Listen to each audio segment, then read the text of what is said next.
शीतल और तान्या दोनों बहनें थीं, लेकिन दोनों के स्वभाव में जमीन आसमान का फर्क था। जहां शीतल एकदम शांत स्वभाव की थी, तो वहीं तान्या नकचढ़ी और घमंडी थी, जिसे अपनी खूबसूरती पर बहुत नाज था।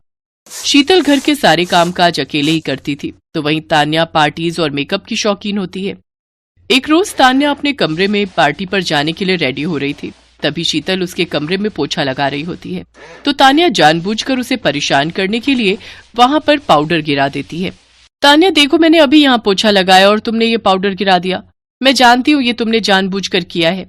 रुक, अभी बताती हूँ तुझे। मुझसे ऊंची आवाज में बात करेगी? ये ले। तान्या अपनी पेंसिल हील से उसका हाथ कुचल देती है और कहती है, ले लगाती रह तू अब फैल कर पोछा। मेरा हाथ। बेचारी शीतल रोती रह जाती है। तभी माया उसे आवाज देती है, शीतल, शीतल, कहाँ मर गई? अरे अभी तक पोछा नहीं लगा क्या? देख, रसोई में बर्तनों का ढेर लगा है, उसे भी धो ले। माया उसकी सौतेली माँ थी, जिस कारण वो शीतल को बिल्कुल भी पसंद नहीं करती थी और सारा काम शीतल से ही करवाती थी। देखते ही देखते समय बीता और माया ने दोनों लड़कियों के लिए रिश्ते देखना शुरू कर दिए। जहां वो शीतल के लिए गरीब घर का लड़का देखती है, तो वहीं वो अपनी सगी बेटी का रिश्ता एक बड़े घर में तय कर देती है। ये देख तान्या शीतल से कहती है, शीतल, मुझे तो तेरी फूटी किस्मत पर बड़ा ही रोना आ रहा है। पहले तेरी माँ तुझे छोड़कर चली गई, सारी उम्र मेरी उतरन पहनकर बड़ी हुई, और अब गरीब ससुराल में तेरी शादी। एक मुझे देख, सुंदर शक्ल, और अब अमीर ससुराल। मैंने तो शादी से पहले भी ऐश की जिंदगी जी, और अब अमीर घर में जाकर भी जीऊंगी। पता है, वहां ढेर सारे नौकर हैं, मुझे तो वहां पर भी कुछ काम नहीं करना पड़ेगा। ये तो किस्मत किस्मत की बात है तान्या। मैं तो चाहती हूँ कि तुम आगे भी खुश रहो मेरी बहन। कुछ ही दिनों में दोनों की शादी हो जाती है। शादी के बाद गृह प्रवेश के दौरान तान्या की सास निर्मला उसका स्वागत बड़े ही सिंपल तरीके से करती है, क्योंकि वो बहुत ही कंजूस थी। आओ बहू, अब इस कलश को पैर से गिराकर अंदर आ जाओ। तो वहीं दूसरी तरफ शीतल की सास शांति फूल बिछाकर और हाथों में पूजा की थाली लिए अपनी बहू का स्वागत करती है।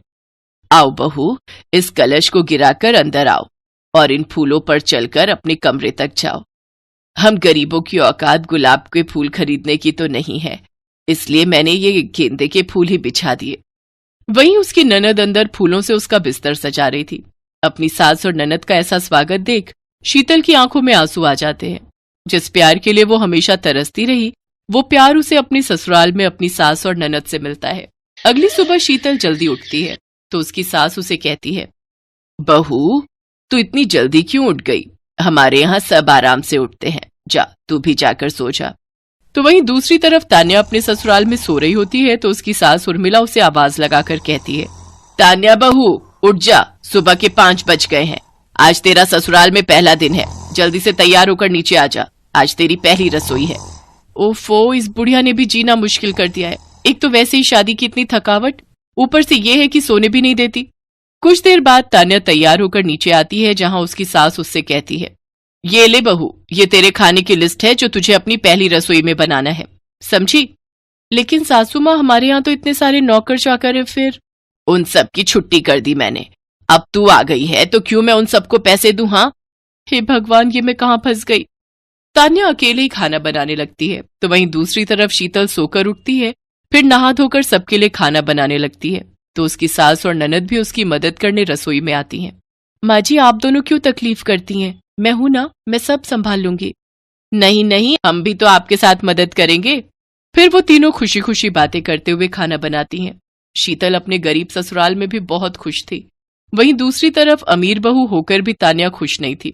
उसकी सास हमेशा उसके पीछे ही पड़ी रहती थी। तान्या बहू, तू कब सुधरेगी? तूने फिर से बर्तन धोने का साबुन गलने के लिए छोड़ दिया। अरे कुछ तो बचत करना सीख। हद होती है सासू माँ, इतनी कंजूसी भी अच्छी नहीं। मुझे नहीं रहना यहाँ, मैं चली अपने घर। घर आकर वो सारी बात अपनी माँ को बताती है। तभी वहां शीतल भी आ जाती है। अरे तान्या बहन, कैसी हो तुम? क्या तुम भी अपने हनीमून पर जाने के लिए गर्म कपड़े लेने आई हो? अच्छा, हम तो मनाली जा रहे हैं। माँ जी ने हम दोनों की वहीं की ट्रेन टिकट बुक करवा दी है। वैसे तुम कहाँ जा रही हो?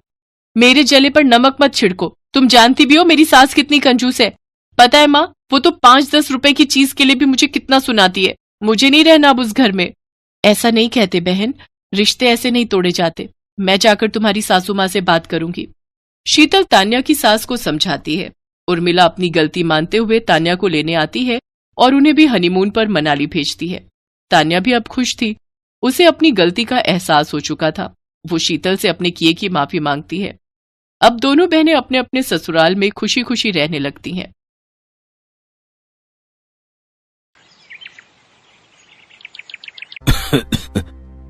विष्णु, मेरे पास आओ बेटा।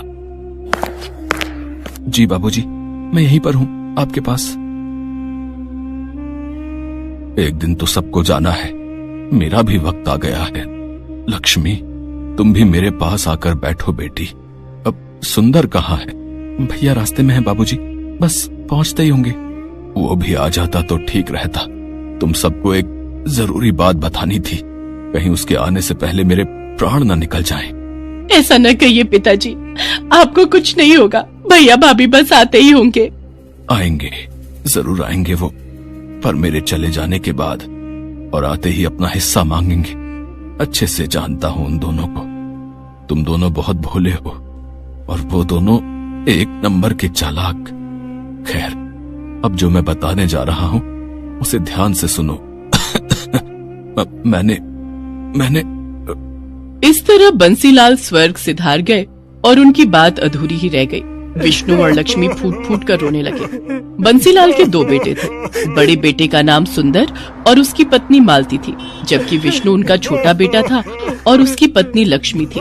बंसीलाल हमेशा से विष्णु के घर पर ही रहते थे। विष्णु और लक्ष्मी उनकी खूब सेवा करते थे, जबकि सुंदर और मालती को तो हमेशा से बस बंसीलाल की जमीन जायदाद से ही मतलब था। जैसा कि बंसीलाल ने कहा था, उनकी मौत के बाद सुंदर और मालती वहाँ पहुँचे। विष्णु, पिताजी चल बसे क्या? जी भैया, हम अनाथ हो गए भैया। बाबूजी नहीं रहे। अब कोई बात नहीं, हिम्मत रख भाई। अच्छा ये बता, पिताजी ने जाते हुए कुछ कहा क्या? नहीं तो मतलब, अरे वही अपनी जमीन या खेत के बारे में कुछ? नहीं भैया, इस बारे में तो कुछ नहीं कहा। हाँ तो ठीक है ना, आप 2 ही भाई तो हो, आधी आधी बांट लो जमीन। भाभी, अभी अभी पिताजी का देहांत हुआ है, ये सब बातें बाद में भी तो हो सकती हैं। हाँ, तो मैं कौन सा बिल्कुल अभी कागज पत्तर मांग रही हूँ। सुंदर और मालती एक नंबर के लालची थे। सुंदर बहुत पहले ही पैसे कमाने के चक्कर में शहर चला गया था और शहर में रहकर उसने अच्छा खासा पैसा भी कमा लिया था, जबकि विष्णु सिर्फ इसलिए गांव में रहा ताकि वो अपने पिता की देखभाल कर सके और खेती बाड़ी संभाल सके। इस तरह से सुंदर के मुकाबले विष्णु हमेशा से ही गरीब ही रहा। लेकिन इस बात का न तो विष्णु को कोई अफसोस था और न ही उसकी पत्नी लक्ष्मी को। दोनों ने मिलकर बंसीलाल का बहुत अच्छे से ख्याल रखा और उन्हें कभी कोई कमी नहीं होने दी। जबकि अमीर होने के बावजूद सुंदर और उसकी पत्नी मालती एक नंबर के कंजूस और लालची थे। उन्होंने जीते जी तो कभी बंसीलाल की सुध नहीं ली, लेकिन अब उनके देहांत के बाद अपना हिस्सा मांगने जरूर पहुंच गए थे। विष्णु, अब तो सारे काम निपट गए हैं और मेरी छुट्टी भी खत्म होने वाली है। तो आओ, अब जरा बंटवारा कर लेते हैं। भैया, बंटवारा करना जरूरी है क्या? और नहीं तो क्या विष्णु भैया, आप तो रहते हो गांव में, अपनी जमीन की देखरेख कर ही लोगे, पर हम शहर से कहाँ आते रहेंगे बार बार? इतना टाइम थोड़ी ही होता है हमारे पास। अब बंटवारा हो जाए तो हम अपने हिस्से की जमीन बेचकर निश्चिंत हो जाए और फिर चले जाए वापस। भाभी, तो क्या गाँव से कोई नाता नहीं रखोगी? अब यहाँ गांव में है ही क्या लक्ष्मी? पहले पिताजी थे तो फिर भी आना जाना हो जाता था, अब क्या ही करना है यहाँ आकर? मालती और सुंदर ने जिद ठान ली थी कि बंटवारा तो होकर रहेगा। और फिर बंटवारे से ठीक एक दिन पहले, सुनो जी। हाँ बताओ। मेरे पास एक कमाल का आइडिया है। अगर हम कुछ ऐसा करें कि विष्णु अपनी जमीन भी हमें बेच दे तो कैसा रहेगा? पर वो अपने हिस्से की जमीन हमें क्यों बेचेगा? और हम क्या करेंगे इतनी सारी जमीन का भाई? हम क्या करेंगे मतलब? अरे सारी जमीन बेच बाच कर शहर में बढ़िया घर और चमचमाती गाड़ी लेंगे, और क्या। पर ऐसा होगा कैसे भाई? मालती ने सुंदर को अपने दिमाग की सारी खुराफात बता दी। फिर अगले दिन सुंदर सुबह विष्णु से बोला, विष्णु, क्या कर रहे हो? खेत जा रहा हूँ भैया, बीज बोने हैं। अच्छा, तो तुम मेरे साथ तहसील नहीं चलोगे क्या? तहसील? वहाँ क्यों जाना है भैया? अरे वो पिताजी का मृत्यु प्रमाण पत्र लेकर जमीन अपने नाम ट्रांसफर करवानी पड़ेगी ना। ओहो, भैया आप ही देख लो ना ये सब, मुझे वैसे इन सब के बारे में क्या पता। चलो ठीक है, मैं अपने हिसाब से देख लूंगा। भोला भाला विष्णु सुंदर पर बहुत भरोसा करता था। आखिर दोनों सगे भाई थे। उधर मालती और सुंदर तो यही चाहते थे कि विष्णु उनके साथ ना जाए। मालती और विष्णु उस दिन तहसील के बहाने सारा दिन घूमते रहे और फिर शाम को अपने प्लान के मुताबिक वो घर में दाखिल हुए। अरे भैया भाभी आ गए आप लोग? थक गए होंगे ना, पूरा दिन लग गया आज तो। अरे पूछो मत, पूरा दिन धूप में परेशान हो गए। और हासिल क्या हुआ? ढेला ढेला ही मिलेगा ना, पिताजी ने हमारे लिए कुछ नहीं छोड़ा। कुछ नहीं छोड़ा? मतलब पिताजी हमारे लिए इतनी सारी जमीन छोड़ तो गए हैं ना? अरे ये जमीन हमारी नहीं है लक्ष्मी, पिताजी ने बैंक से लोन लिया था ना 2 लाख रुपए का, जो उन्होंने चुकाया नहीं, और बैंक ने अब जमीन पर केस लगा दिया है। तब तक उनको पैसा नहीं मिलेगा। जमीन हमारी तो क्या, किसी के भी नाम नहीं हो पाएगी। पर भैया, पिताजी ने तो इस बारे में कभी कुछ नहीं बताया। अरे कैसे बताते? अगर वो बता देते कि जमीन गिरवी रखी है तो हम नाराज नहीं हो जाते? खुद तो चले गए और हमें भिखारी बना गए। कुछ भी हो भाभी, पर ऐसे तो मत बोलिए पिताजी के बारे में। अरे तुम चुप रहो लक्ष्मी, ये देख रही हो, ये बैंक का नोटिस है। इसमें साफ साफ लिखा है कि अगर हमने 1 महीने के अंदर 4 लाख रुपए नहीं चुकाए तो वो खेत की जमीन के साथ साथ हमारे घरों पर भी कब्जा कर लेंगे। हे भगवान, अब हम क्या करेंगे भैया? अब तो बस एक ही तरीका है विष्णु, 2 लाख तुम दो, 2 लाख हम देते हैं और जमीन बचा लेते हैं। भैया लेकिन इतना पैसा तो नहीं है हमारे पास। विष्णु और लक्ष्मी सुंदर और मालती की चाल में फंस चुके थे। वैसे एक तरीका है जिससे काम बन सकता है। हाँ, तो जल्दी बताओ ना। अगर ये दोनों अपने हिस्से की जमीन बेच दें तो काम बन सकता है। पर हम जमीन कैसे बेच सकते हैं? आप ही ने तो बताया कि जमीन पर केस है।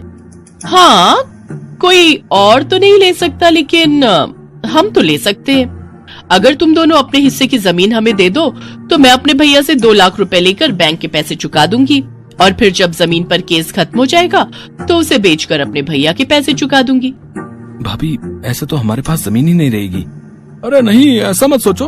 वो नदी के पास अपना छोटा खेत है ना, ऐसा करो उसे तुम ले लो, उसी पर खेती करो। तुम मेरे भाई हो, इतना तो मैं कर ही सकता हूँ तुम्हारे लिए। बस एक वही ऐसा खेत है जो गिरवी नहीं है। मालती और सुंदर ने बहुत गहरी चाल चली थी। उधर विष्णु और लक्ष्मी सोच रहे थे कि उनके भैया भाभी ने उनका घर बिकने से बचा लिया है। फिर वैसा ही हुआ जैसा तय हुआ था। लक्ष्मी और विष्णु ने अपने हिस्से की जमीन मालती के नाम कर दी और खुद नदी के पास वाले खेत में खेती करने लगे। फिर कई दिन बीत गए। मालती और सुंदर सारी जमीन मिलने से खुश थे, तो विष्णु और लक्ष्मी भी अपना घर बच जाने की बात से संतुष्ट थे। लेकिन वो कहते हैं ना कि जो जैसा बोता है वैसा ही काटता है। एक दिन सुबह सुबह नदी के पास वाले खेत में, लक्ष्मी, लक्ष्मी, जल्दी इधर आओ। क्या हुआ जी? ये देखो, खेत में जुताई करते हुए मुझे क्या मिला? जुताई में विष्णु को एक लोहे का बक्सा मिला था जिसमें ढेर सारे सोने के सिक्के भरे हुए थे। तो वहीं दूसरी तरफ ठीक उसी वक्त शहर में मालती के घर की घंटी बजी। ये घर सुंदर का है? जी हाँ, आप कौन? हम लक्ष्मी सागर बैंक से आए हैं। आपके पिता बंसीलाल ने 4 लाख रुपए का लोन लिया था हमसे, और उन्होंने उसकी सिर्फ 3-4 किश्तें ही चुकाई हैं। हम गांव में आपकी खेती की सारी जमीन अपने कब्जे में ले चुके हैं और उसकी नीलामी करेंगे। अगर आप चाहते हैं कि हम ऐसा ना करें तो आपको सूद समेत कुल 9 लाख रुपए भरने पड़ेंगे, वो भी 3 महीनों के अंदर। सुंदर आए तो उन्हें ये बात बता देना। मालती को समझ नहीं आ रहा था कि आखिर ये सब क्या हुआ और कैसे हो गया, लेकिन सच तो यही था कि अब जाकर हुआ था असल मायने में बंटवारा। जिसने जो बोया था वही उसे मिल रहा था।